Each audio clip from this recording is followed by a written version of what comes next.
Les Roots.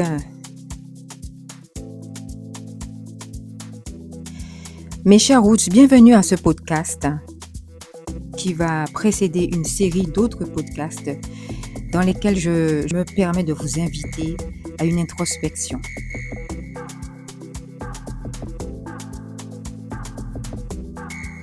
Je sais que mon voyage vers l'Afrique est un voyage singulier, mais dans sa singularité, il peut toucher votre voyage à vous, qu'il soit physique, spirituel ou autre. Nous avons tous des aspirations à une vie plus conforme à un moi authentique qui est là en nous et qui nous questionne, qui nous dérange parfois et qui nous demande d'aller plus loin. À travers ces différents podcasts et d'ailleurs à travers tous mes témoignages, je ne livre que des perspectives qui sont les miennes, que ma vision des choses. Mon objectif ici n'est pas de dire que je détiens la vérité. Mon objectif est de partager une vision, de partager des leçons, de trouver à l'intérieur de ces leçons un lieu commun avec vous, d'où progresser. C'est ce que je vous propose, car nos histoires, à un point ou à un autre, se rencontrent. Nos volontés, nos désirs profonds rejoignent toujours le bonheur, l'essence de soi et l'élévation.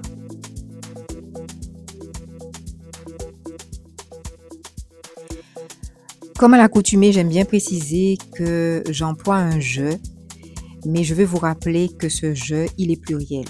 Mon expérience est une expérience familiale avec mon tendre mari, Msani l'artiste, mon tendre fils, Chiboudem, mais je suis la porteuse de voix. Je suis celle qui raconte, je suis celle qui dit, je suis celle qu'on entend. Mais mon « je » est un « je » pluriel.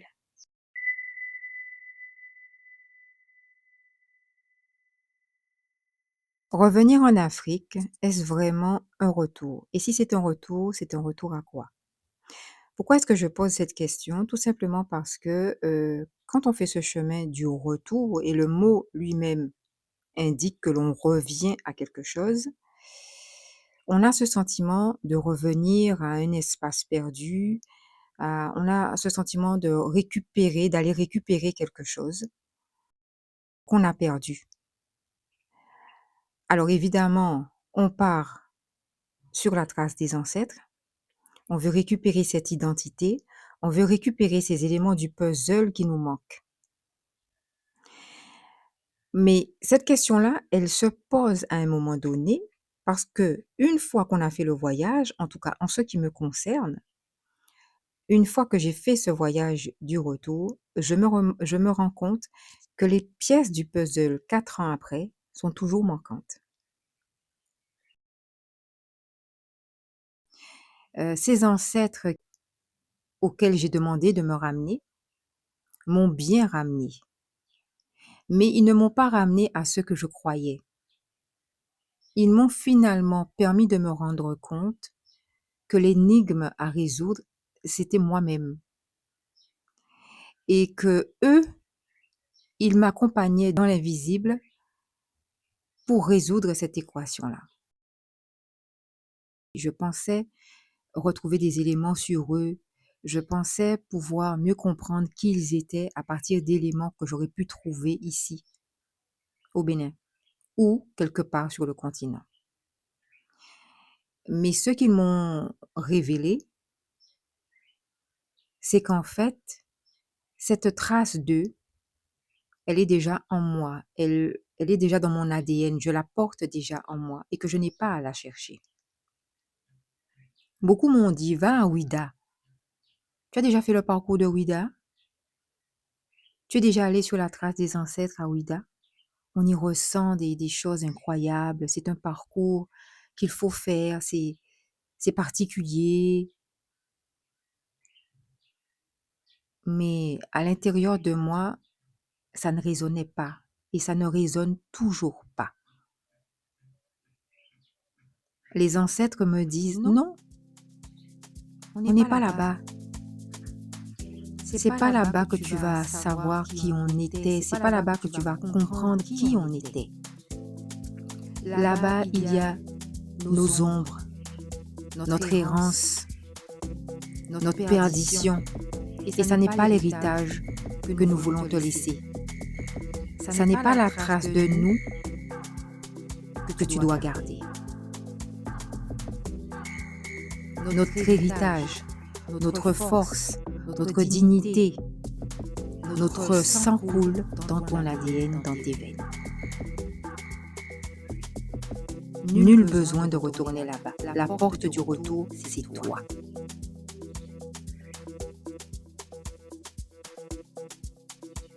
C'est cette énergie de mes ancêtres qui m'a toujours accompagnée depuis que je suis arrivée. Et c'est à cette énergie que j'ai toujours obéi. Travaille, bats-toi, avance. On est avec toi, on est à tes côtés. Lève-toi, mets-toi debout. Si tu trébuches, on t'aide à te relever. Nous sommes tes boucliers dans l'invisible. Mais ne va pas là-bas. Alors, chaque jour, ma famille et moi, nous avons bâti. Nous avons construit. Nous nous sommes battus.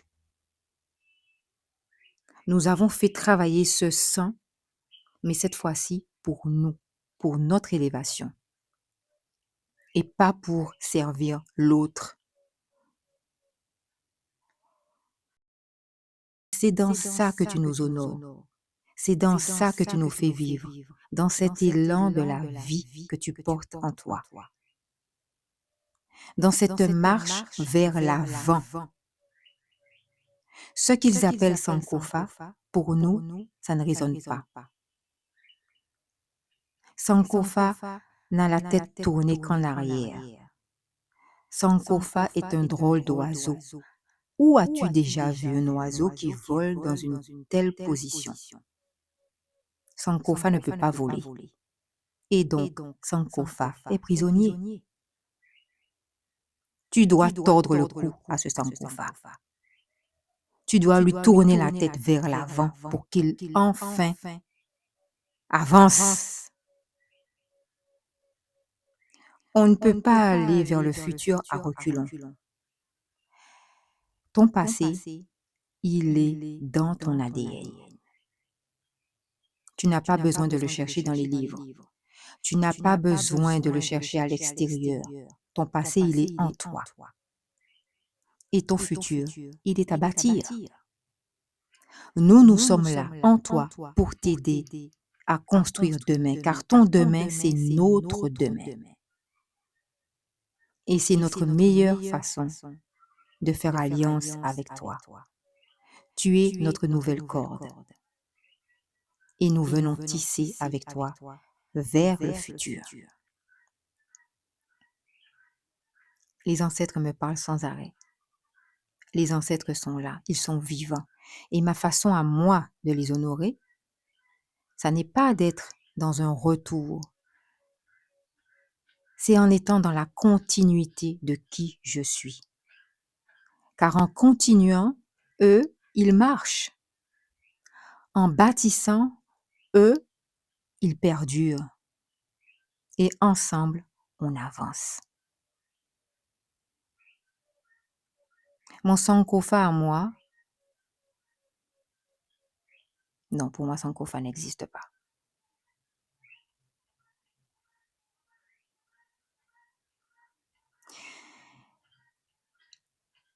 Mes ancêtres sont tellement vivants qu'ils m'ont appris que revenir en Afrique, ça n'est un retour que pour eux.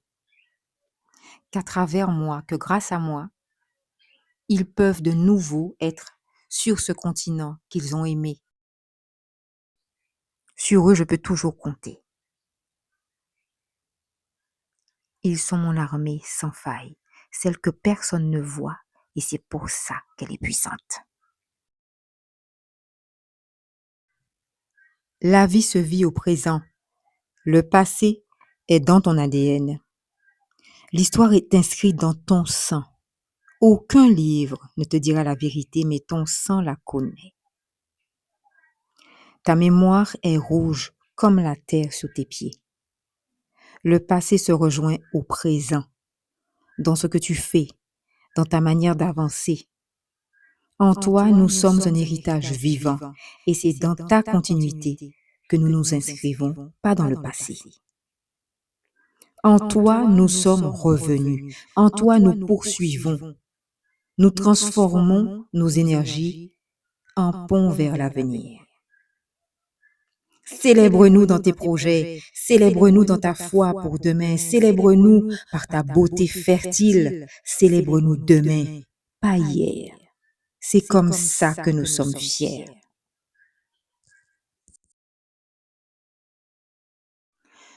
En revenant à l'Afrique, elle m'a appris à travers mes ancêtres que revenir sur cette terre, c'est pouvoir donner suite à leur histoire.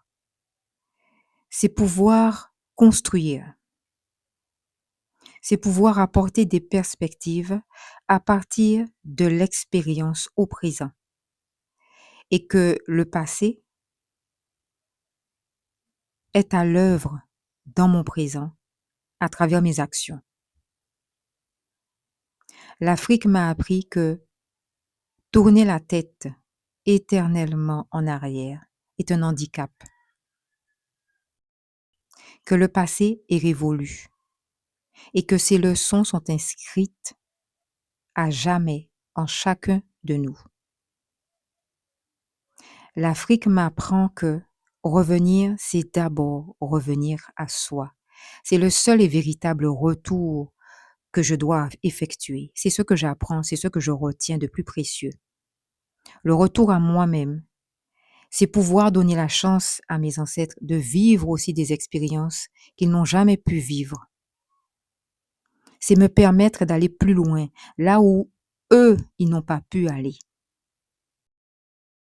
C'est cette chance que mes ancêtres me permettent de vivre.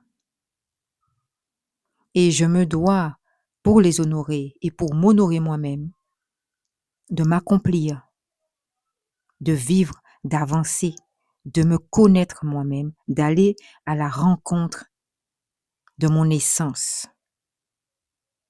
C'est pour moi la plus grande spiritualité à laquelle je n'avais pas pensé lorsque j'ai entamé ce retour. C'est ça ma vraie spiritualité aujourd'hui.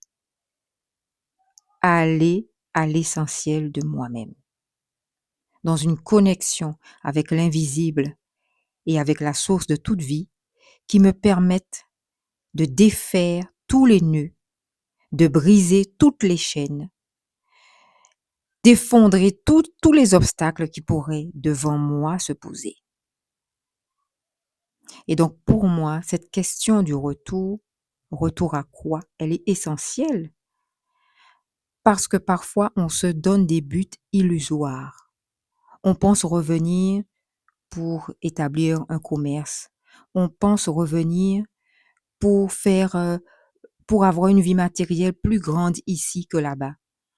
On pense revenir pour aller à la trace de zombies qui nous déroutent. Le retour, selon mon expérience personnelle, ma vérité à moi est que le retour en Afrique est définitivement un retour à soi-même ou une perdition.